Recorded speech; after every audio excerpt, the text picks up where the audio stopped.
They never took us seriously. Not the first time, not the second, not even the third. To them, we were just the primitives of Sol 3, a backwater species with limited tech, fragile bodies, and what they mockingly called irrational emotional volatility.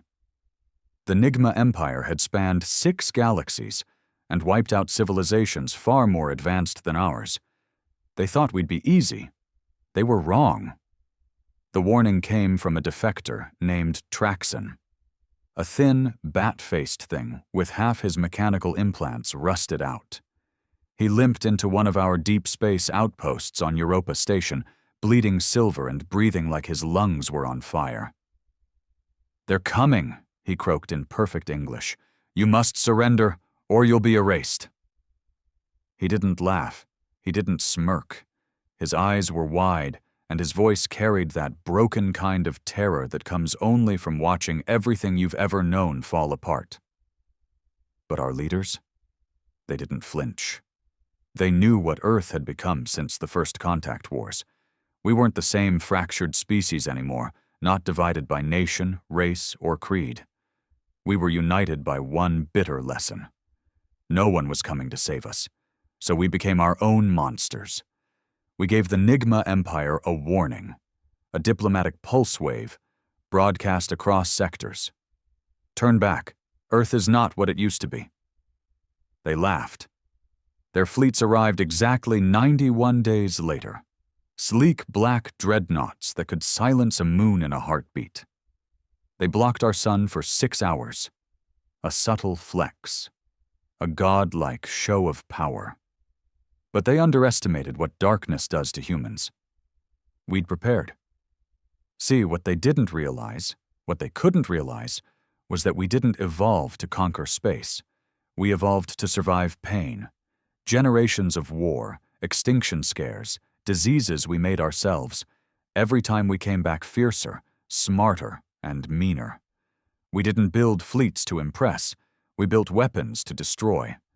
The Nigma opened with what they called a disciplinary strike. 2 fusion rods dropped over the Pacific.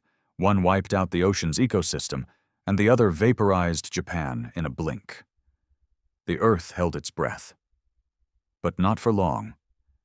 The counterattack started from underground bunkers in Siberia and the Sahara. Human-made quantum warheads, coated with living AI, launched from silos no Nigma scan could detect. They were old-school and dirty, exactly the kind of warfare the Empire wasn't ready for. We didn't fight pretty. We fought to end them. Within 3 days, we destroyed their outer picket lines. In 7, we boarded their first cruiser. And in 11, we captured High Commander Kurag himself, the monster who called us the Apes with Nukes. We dragged him through the streets of a rebuilt New York, chained, bleeding, and humiliated. We showed the universe something no one had seen in thousands of years, a galactic power, broken by a species that was never supposed to survive. Traxxen watched it all from a hidden corner in our command center. He didn't speak much, just nodded grimly whenever another ship fell from orbit. "I told them," he whispered once. "I told them you weren't like the others." We called our campaign the Memory War, because when we were done with the Nigma, there would be no empire, no outposts, no history left of them. We didn't want tribute. We didn't want peace treaties. We wanted erasure, because humanity remembers pain better than peace. And we don't forgive. They say humans are slow to forget, but quicker to hate. After the Nigma's first strike, we stopped talking about peace altogether. Something shifted in the global mind, like a switch being flicked off. We no longer debated morality or diplomacy. We remembered Hiroshima, Rwanda, the gas chambers, and gulags. We remembered colonization, slavery, and every time someone thought we were too weak to matter. Now imagine that spirit, but weaponized and aimed straight at the stars. Kurag, the High Commander, was held in a black site deep below Greenland's icy surface. He'd stopped speaking after the 3rd day. Not because we tortured him. We didn't need to. We just let him watch. Every morning we fed a live feed of his empire's destruction into the glass wall of his cell. First the Zorian outpost went dark, then the trade worlds of the Gurus sector, then even their capital station, Nigma Prime. We didn't leave survivors. Not because we were cruel, because we knew. They'd come back if we didn't finish it all. "You're monsters," one of his officers shouted before her execution. "You pretend to be better, but you're just like us." She was wrong. We were worse. We were. Our war strategy was simple. Find, isolate, erase. Our AI systems, codenamed the Gorgon Protocols, could mimic Nigma language patterns, forge their own fleet signals, and use their own technology to lead them into ambushes. Their ships, sleek and beautiful, fell to scrap in cold silence. Their commanders screamed as their own protocols turned against them, ships imploding from the inside like gutted whales. Back home, Earth was different. There were no more countries, no more borders, no more debates. The last semblance of old Earth died with the Pacific Ocean. What rose in its place was something else, something colder. The united dominion of Earth. A species reborn under fire. Children weren't taught fairy tales anymore. They were taught resistance tactics, how to disassemble a plasma rifle blindfolded, and how to identify a Nigma war drone by the sound of its hover pattern. Our scientists weren't working on climate recovery or cancer cures. They were working on gravity weapons and orbital blackouts. We learned to speak in the voice of vengeance, and we used it well. On the 37th day of the war, we discovered Nigma's breeding centers, massive biomechanical factories where they cloned their next generation of soldiers, stripped of individuality, pumped full of subservience from birth. We didn't argue about what to do. We destroyed them all. Some said it was genocide. Maybe it was. But no one on Earth cried for them, because those clones weren't babies to us. They were bombs waiting to grow up. In one of the last intercepted messages from Nigma High Command, a phrase kept repeating in their native code. We should have listened. But they didn't. They had every chance. Traxxen had warned them. We'd warned them. Hell, even their own ancient war records told stories of other civilizations whispering about Earth, like a ghost story. A species that always survived. A species that made death a doctrine and turned trauma into tools. By the 50th day, Nigma space was nothing more than a graveyard of sparks and silence. The remaining sectors fell like dominoes. One last fleet tried to hide in the dark regions of space, near a dead star cluster. We found them. We lit that part of the galaxy on fire. And then we stopped. Because there was nothing left. They were gone. Erased, just like we promised. Kurag? He was the last. On the 61st day, we opened his cell door and told him, "It's over." He didn't speak. He didn't scream. He just sat there, broken, looking at the feed of empty space where his empire used to be. "You made us monsters," we told him. "No," he finally whispered, with a hollow smile. "You already were."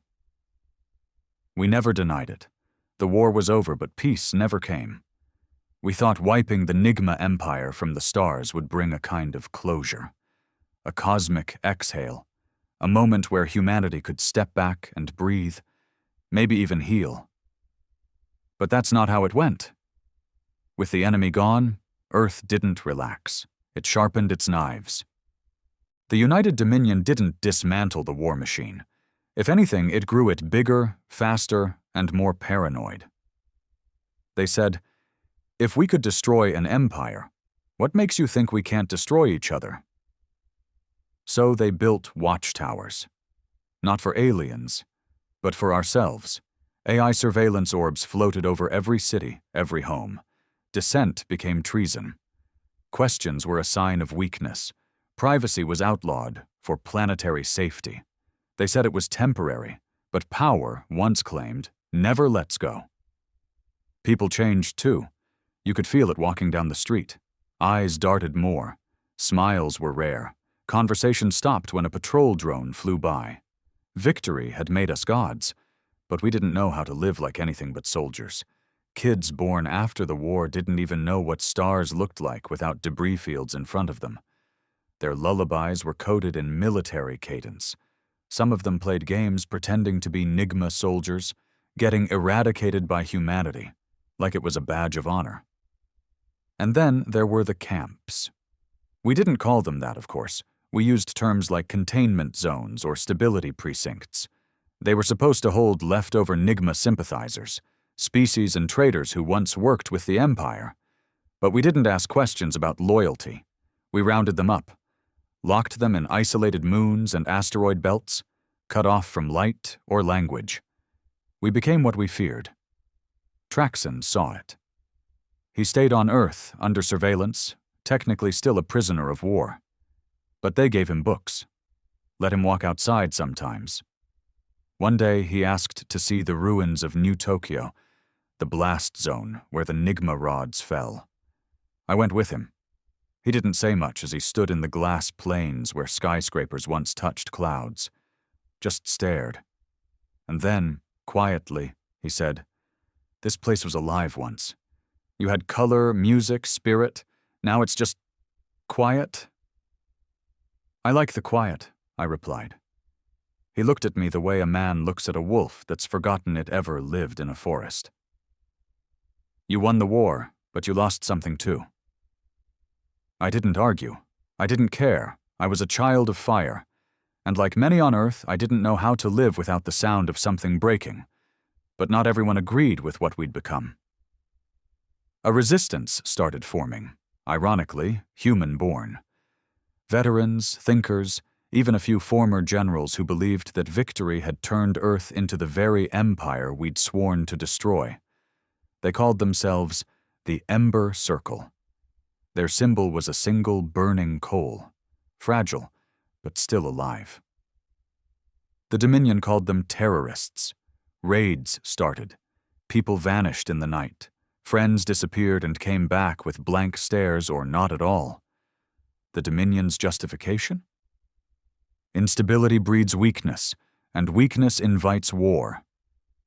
So we lived in silence, ruled by fear we had earned ourselves. The stars were ours now, but we looked at them like jail bars. I remember the first time I saw one of the Ember broadcasts. It was hacked into the central feed, barely 20 seconds long. Just a voice, low and ragged. We were meant for more than vengeance. We were meant to feel. I didn't cry. I couldn't. Not anymore. But something inside me stirred, like an old memory, buried under rubble and blood. Maybe the war hadn't ended. Maybe it just changed shape. It started with a whisper. One of the Dominion's orbital patrol ships, Valkyrie 7, went dark over Sector 19A. It was supposed to be a routine scan. Clean orbit, quiet zone, no signs of alien movement in over 3 years. When Central Command lost contact, they figured it was a tech glitch, just another aging unit needing a reboot. But then a second ship disappeared, then a third. No distress calls, no wreckage, just silence. The Dominion tried to hide it at first. They scrubbed internal reports, issued fake mission logs, and fed the newsnets a story about spatial interference anomalies. But people had seen the flames through their telescopes. Amateurs, backyard stargazers, kids with hobby kits who tracked falling debris and knew something was wrong. That's when the Ember Circle came out of the shadows. They didn't claim responsibility. Not directly. But another broadcast hit the feed networks the next day. This time it wasn't just a voice. It was footage. A Dominion officer, face bruised, hands bound, seated in a cold steel chair. Behind him, the Ember Circle's sigil, the coal, burned on a cracked wall. The man stared into the camera, his voice shaking. "They're not who you think they are. The Dominion lies. The war made monsters out of all of us, but only they refuse to see it." The screen cut out before his sentence finished. Dominion reaction was swift. Martial law expanded to all 13 lunar colonies. Communications blackouts hit every off-Earth station. AI drones started door-to-door scans, even on Earth itself. Fear thickened in the air like smog. And in the middle of it all, I was assigned to investigate the breaches. My name is Kira. Once, I was a frontline engineer during the Memory War. Built half the weapons that wiped Nigma from the stars. Now, I tracked ghosts, rebels, the same kind of people I used to call heroes. My commanding officer, General Varn, handed me the mission briefing without looking me in the eye. Find them. Eliminate them. Quietly. I took the file and nodded. But something in his voice, cold, tired, told me he didn't believe in it anymore either. My first lead was a station orbiting Mars. It had gone dark for just 11 seconds. Normally nothing. A glitch. But when I ran diagnostics, I found a data echo embedded in the signal logs, like a whisper trapped between code lines. I ran it through a decryptor. It was a message. Kira, you knew this day would come. No source tag, no signature, just my name. And a time, 4:13. At exactly that time, every screen in my ship lit up with a symbol I hadn't seen since the war, an old resistance flag used before Earth's unification, a phoenix, cracked and faded, rising from dust. Then the voice returned. This time unmistakably familiar. Traxxen. He was supposed to be under surveillance, monitored, controlled. Yet here he was, speaking across the void like he owned it. You burned the stars, Kira, but the fire was never meant to last forever. The ash you're living in now, that's not peace. That's decay. I slammed the console shut and killed the feed. But his words echoed. Traxxen, the traitor who warned us, the alien who bled silver now preaching rebellion? It didn't make sense, or maybe it did, and I just didn't want to face it. Later that night, I couldn't sleep. The faces of the war came back. The soldiers who died under my watch. The Nigma child clutching its dead mother on a shattered moon. The cities we erased with a keystroke, all of it returning, not like guilt, but like memory refusing to be buried. I thought we'd done the right thing. But now I wasn't sure there was a right thing. Only survival. And the terrifying truth that maybe, just maybe, the Dominion feared the Ember Circle not because they were terrorists, but because they remembered how to feel. I didn't go to the Dominion command the next day. I called in sick, a move so rare it sent a quiet ripple through my department, but no one dared question it aloud. People were too afraid to look curious these days. Curiosity got you flagged. Flagged got you watched.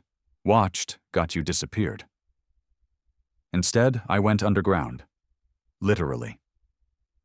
The old metro tunnels beneath New Santiago were abandoned after the war. The Dominion had poured billions into orbital transport, and the cities below were left to rot. But resistance movements? They loved rot. Decay made for perfect camouflage. The Ember Circle's signal had originated from one of the old hub nodes below the Plaza de Luz. It took me 2 hours to reach it. The stairs were half collapsed. My boots crunched over broken tiles and bone-dry puddles. My torch caught faded graffiti on the tunnel walls. Old slogans from another era. One world, one blood, victory through unity, Earth above all. We used to think those words meant hope. Now they just looked like threats. The node itself was buried behind a half-melted security door. I had to splice 3 layers of Dominion encryption just to get through. And that's when I realized something was off. The code patterns weren't Dominion standard. They were mine. Modified versions of encryption software I'd written during the war. Only 2 people alive knew my encryption tags. One of them was me. The other was a man named Callan Dross. We served together during the Memory War. He was the tech officer behind Operation Abyss, the infiltration campaign that sabotaged the Nigma's planetary cores. Quiet, sharp, dangerous as hell. After the war, he vanished, officially dead. But deep down, I never believed it. And now here I was, standing in a bunker built by my own code, breathing air that tasted like dust and data. I pushed through the last doorway and found the first real sign of life I'd seen in days. A camp. About 20 people, some armed, some working on data pads, some just sitting and eating in silence. They looked human. No armor, no Dominion eyes, no steel-lined voices. At the center of it all stood Kalen. His hair was longer, a few streaks of gray showing now. But his eyes? Same as I remembered. Too calm, too aware. He looked up and met my gaze like he'd been waiting for me. "Kira," he said, like it was still wartime and we were back on the battlefield. "You finally came." I didn't reach for my weapon. Didn't need to. "You left. They said you died in the Helios breach." They lied, like they always do. I stepped closer. My voice was low. "Why me? Why now?" "Because you're starting to see it too." He gestured to the others around us. "They call us traitors. But we're just the last ones willing to feel guilt, regret, pain, and what are you planning? Another war?" He shook his head slowly. "Number the war's already here. You think the Dominion will stop with Nigma? They need an enemy. If they can't find one, they'll make one." "And if I don't join you?" I asked. He smiled faintly. "Then we'll give you safe passage back. No one here forces anyone. That's the difference between us and them." I hated him for making it sound so simple. But it wasn't. He gave me a bunk that night. I didn't sleep. I watched. I listened. I saw how they operated. Low-tech, decentralized, always moving. They didn't use weapons unless they had to. Most of their efforts went into hacking Dominion satellites, breaking through propaganda networks, smuggling families out of containment zones. They weren't terrorists. They were trying to save something the rest of us had forgotten how to fight for. Humanity. Real humanity. The kind that didn't wear polished boots and call executions restructuring. The kind that cried, stumbled, doubted, and tried to do better even after it failed. In the morning I found Callan again. "I'm not one of you," I told him. He just nodded. "Maybe not yet. But I want to know more." He offered me a data drive. On it, footage, reports, personal logs from Dominion leaders admitting to atrocities even I didn't know about. Weapon tests on refugee colonies, thought manipulation programs, even staged Nigma attacks long after the Empire fell, just to justify new waves of control. It made my stomach turn. "You still think we're the enemy?" Callan asked softly. I looked down at the drive in my hand. "No," I said. "But I think the real war never ended.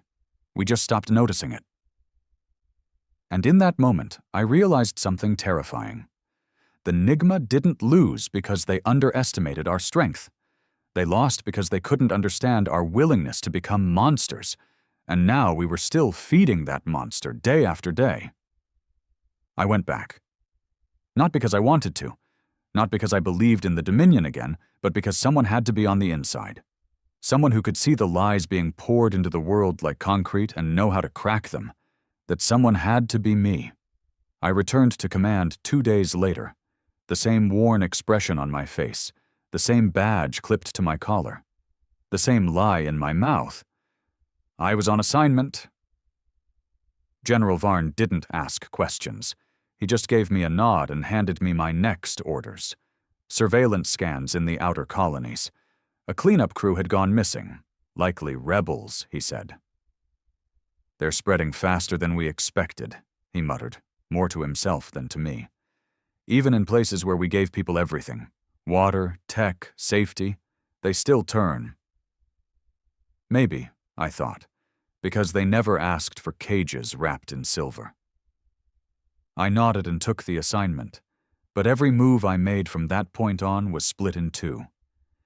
Kira, the Dominion officer, walked the surface, pressed buttons, followed protocols.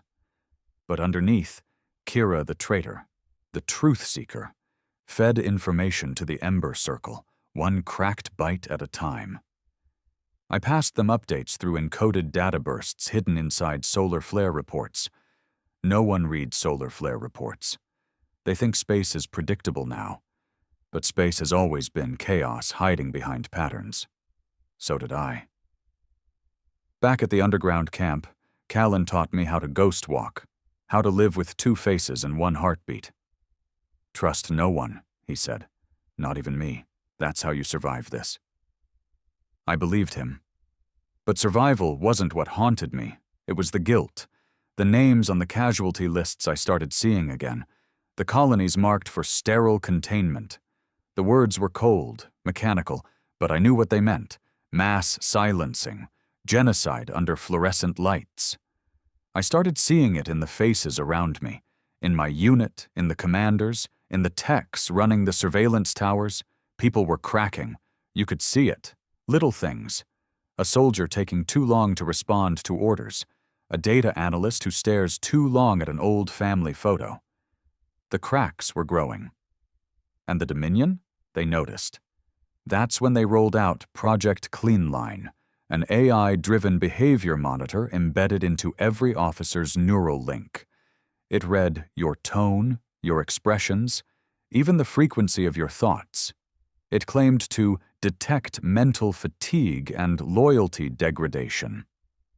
But what it really did? It turned every soldier into a target. I had 2 weeks before the implant rolled out to my sector. 2 weeks before I'd have to let something inside my head, something I couldn't lie to. That's when Callan gave me the mission. There's a Dominion relay base on Io. Cleanline's source protocols are there. If we can shut it down, we slow the rollout. Maybe even freeze it. I stared at the map, the defenses, the numbers. This is a death trap. It's a wedge, he said. You jam it deep enough, the whole machine starts to shake. I knew what he meant. It wasn't about victory. It was about stalling. Giving humanity a second to breathe, to ask itself, what the hell are we becoming? I volunteered to lead the strike. We were a 6-person team, dressed in stolen Dominion suits, our ident tags scrubbed, our weapons modified to pass as standard issue. We dropped onto Io under a magnetic pulse curtain, invisible to scanners for less than 12 minutes. Enough time to get in. Maybe. The base was colder than I remembered. Sterile. Not a single human in sight, just drones, AI cores, and command relays humming like a heartbeat made of wires. We split up. I took the west wing, found the core room. There it was, the central data column of Cleanline, humming, waiting, growing. I pulled out the virus Callan had given me, hesitated for just a breath, because I knew this wasn't just code. This was treason. The Dominion didn't forgive. And if they caught me, there wouldn't be a trial. There wouldn't even be a record. Just silence. But then I thought of the footage. The cries. The lies. The cold fire in Traxxen's voice when he said, "You burned the stars." I inserted the drive, and the world cracked. Alarms blared instantly. My comms lit up with warnings. 2 of my team were already down. Another shouted, "Extraction's blown." They knew we were coming. But I stayed. Watched the virus crawl through the system, tearing out its eyes, breaking its spine. Cleanline stuttered, flickered, then died. Just for a second. That second was enough. I fled into the storm outside, chased by drones, burning skies lighting the ice around me. I didn't think I'd make it out, but I did. Barely. And now? Now the Dominion knows someone inside helped the Ember Circle. They just don't know it's me. Yet. The Dominion responded the way monsters always do, by hunting what they couldn't control. The Io breach shook them. Cleanline had been their insurance, their leash. their way of keeping the rage they'd unleashed under perfect command. Without it, whispers grew louder. People started hesitating again. Not rebelling, not yet, but pausing, questioning. And in the Dominion, hesitation was betrayal. They didn't declare martial law this time. They didn't need to. Instead, they released the hounds. They weren't actual dogs. They were humans once, special operatives modified beyond recognition, bone-dense, neuro-linked, no speech, no mercy. You don't run from a hound. You vanish before they're deployed, or you die silent. The day after I.O., 5 officers in my division were reassigned. Their quarters were cleared within hours. No messages, no goodbyes. One of them was my friend, Liran. We'd fought together during the siege of Canto Prime. He once saved my life by pulling shrapnel from my throat mid-firefight, hands shaking, face smeared in blood. Now he was gone, just like that. "Routine rotation," Command told us. But the way our superior's voice quivered on the word routine, we knew. We all knew. I started sleeping with my sidearm under my pillow. Old habit reawakened. The hounds didn't knock. They didn't need keys. Once your name lit up on the system, you had minutes, maybe seconds. And mine was going to light up soon, because the Dominion had found the leak in their system. They didn't know who yet, but they had narrowed it down to 23 officers with unusual access to IO's protocols. I was number 14 on that list. Every step I took after that felt like walking on cracking glass. I didn't meet eyes with anyone. Didn't speak unless spoken to. My smile, when I forced it, felt like a scar. The ember circle went dark for a full week. No messages, no signals, no instructions. I thought maybe they'd cut me loose. Then, 3 nights later, I came home to find a data chip hidden in my med pack. No tag, just a timestamp, 3:17 a.m. I waited until exactly then to plug it into my terminal, fingers shaking. It was a video. Grainy, flickering, Traxxen, still alive. Older now, eyes heavier. He looked right into the lens like he knew I'd be watching. "You think you're alone. You're not. You think they'll break you. They won't, because there's something inside you they can't touch. Not with guns, not with drones, not with silence." He leaned forward, face filling the screen. "It's called remorse. Hold on to it. It's proof you're still human." The feed cut out. Just 10 seconds. But it steadied me more than 1,000 speeches. And just in time. Because the next morning the hounds arrived at my base. 2 black ships, no insignia, no orders filed. I watched from the upper levels as they disembarked. Tall, masked, eyes glowing faint red under their visors. Every footstep precise, silent, wrong, like gravity bent around them. They didn't run. They stalked. Within an hour, 3 more officers vanished. No struggle, no gunfire, just names erased from every system. I knew I was next. I had one option left. Run. But running would only confirm what they suspected. So instead, I did something worse. I broke into the Dominion archives. It wasn't hard. I'd helped design half of its firewall systems years ago. I knew where the gaps were, the breathing spaces no one checked anymore. In the heart of the Dominion's capital node, I found what I wasn't supposed to. Footage of the Ember Circle's first major strike. Only, it wasn't a strike. It was a setup. A refugee camp on Luna Base. A sanctuary housing former Nigma civilians, children included. The Dominion had detonated the blast themselves, dressed it up as rebel sabotage, and used it to justify mass containment zones across 6 colonies. They blamed the Ember Circle. But it was them. It was always them. I downloaded the footage. All of it.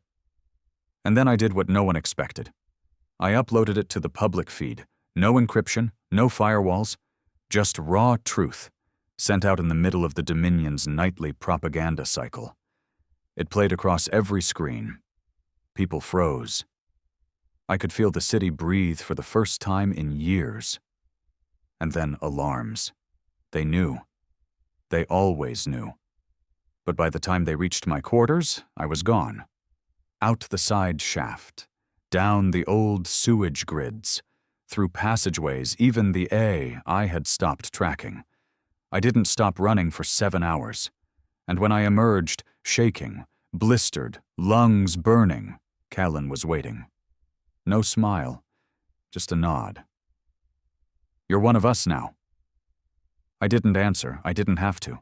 Because for the first time in years, I knew who the enemy really was. And it wasn't in the stars anymore. It was right here, on Earth. They say truth is the first casualty of war.